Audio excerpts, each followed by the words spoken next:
O, ikaw. O, ikaw nga. Ikaw ba gusto mong maging affiliate katulad namin? O, isa lang ang gawin mo.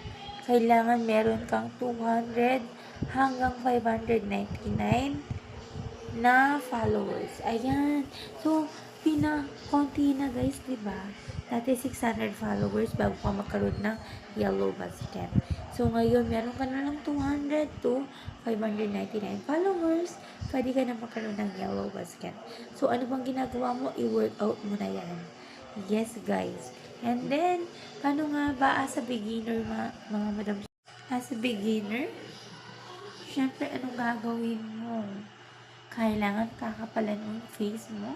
And hindi lang yan mga madam circle.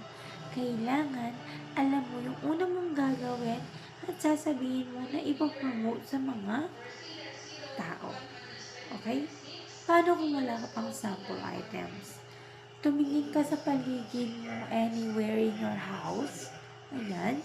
Na pwedeng i-promote na kay TikTok. In short, kunwari, for example, sabon, Bioderm. Hanap ka ng Bioderm.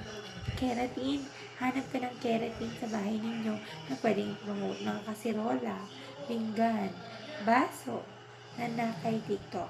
Pwede mong i-promote yun as a beginner habang wala ka pang mga free sample na mga binibigay ng mga seller. Ayan guys.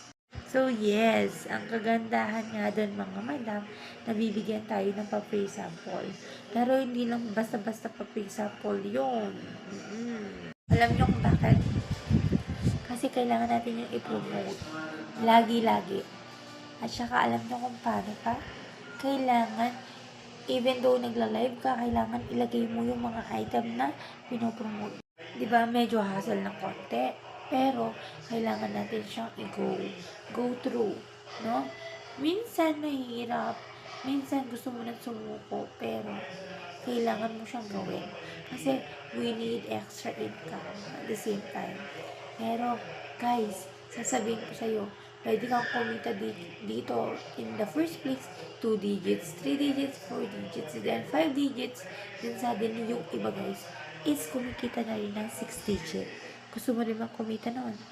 So, magsipag ka, and then, tingnan mo yung mga kako-affiliates mo and makipag-engage ka sa mga lumilitaw sa FYP mo.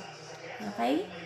Mag-heart ka, mag-comment ka, mag-add to favorites, and copy link 3 times. Yun lang ang